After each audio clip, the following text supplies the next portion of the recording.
Today, we're piecing together the memory jigsaw. We're going to get into how your computer manages to do a million things at once without completely falling apart. I mean, think about it. You've got your browser with a dozen tabs open, music streaming, and maybe even a game running on top of it all. It feels like magic, right? But it's not. It's actually a super high-stakes balancing act, and it all comes down to a simple problem: space. So here's how we're going to tackle this. First, we'll look at the problem as a big jigsaw puzzle. Then we'll meet the four main strategies trying to solve it. After that, we'll see a wild showdown between two of them.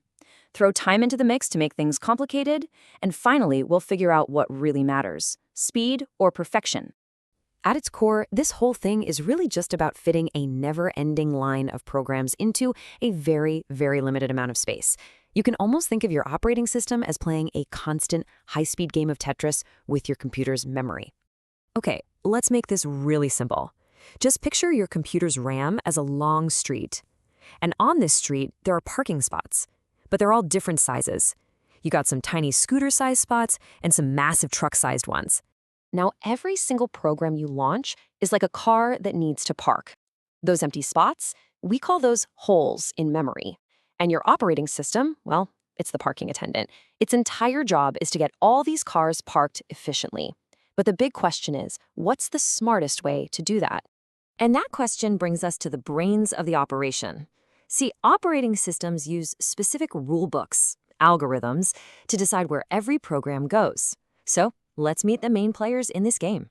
The best way to think about these is to give them personalities. You've got First Fit, who's super impulsive. Then there's Best Fit, a total perfectionist.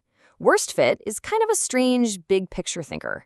And then there's Next Fit, who's basically First Fit's slightly forgetful cousin. All right, so First Fit is all about one thing: speed. It starts at the beginning of memory, and the very first time it finds a hole that's big enough, bam, it shoves the program in there. It doesn't care if there's a better spot later on. It's fast, it's simple, and it moves on. Best Fit is the complete opposite. It's meticulous. It checks every single available hole in memory. Its whole goal is to find the one spot where the program fits the most snugly, leaving the absolute tiniest bit of leftover space. The whole idea is to not waste a single byte. Now, this one is going to sound a little weird, I know. Worst Fit also looks at every single hole, but it deliberately picks the biggest one it can find. The logic, strange as it seems, is that the leftover chunk of memory will also be really big, and maybe that'll be more useful for some other large program down the line. So you have the fast and simple strategy versus the slow and precise one. You'd automatically think the precise one, Best Fit, would always be better, right? Well, let's not assume anything. Let's put them head-to-head with a real-world problem. So here's the setup. Our memory street has just two empty spots available. One is 150 kilobytes, the other is 350. And we have four cars, or programs, lined up waiting to be parked in this exact order. Okay, First Fit is up to bat. Remember, this is the impulsive one. It just needs the first spot that's big enough. How do you think it's going to handle this? Let's trace it out. The first process is 300K. Can't fit in the 150K hole, so it goes into the 350K hole, which leaves a new little 50K spot. Next up, the 25K process. It starts searching from the beginning, finds the 150K hole, and pops in, leaving a 125K spot. Then the 125K process comes along and, look at that, a perfect fit. And last, the 50K process fits perfectly into that first spot we created. And there you have it.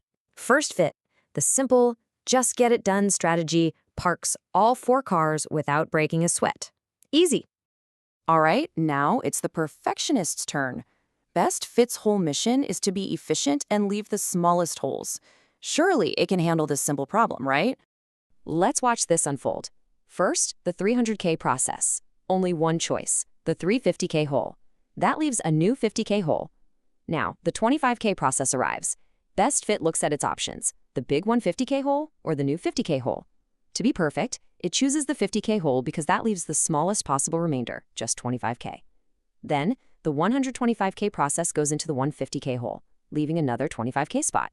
And now, the final 50K process shows up, and it's stuck. This is just incredible. Get this, there is a total of 50 kilobytes of free memory. but it's split into two separate 25K chunks, and you can't split a program in half. So Best Fit, in its obsessive quest to be perfect, has completely and utterly failed. And this exact kind of failure has a name. It's called external fragmentation. It's when you have enough total space, but it's all chopped up into tiny, useless little pieces. Best Fit's obsession with creating these tiny little leftover bits makes it a prime candidate for this problem. So far, we've only been talking about cars arriving to park, but on a real computer, they also leave. And that adds a whole new, chaotic layer to this puzzle, the dimension of time. Let's look at another scenario. Here, programs don't just show up, they also finish their work and leave after a certain amount of time. As you can see from this timeline, the map of available memory is constantly changing, with holes opening and closing every few moments. And this all leads to a fascinating dilemma. At exactly time 11, a big 20K spot opens up. We have a small 7K job ready to go.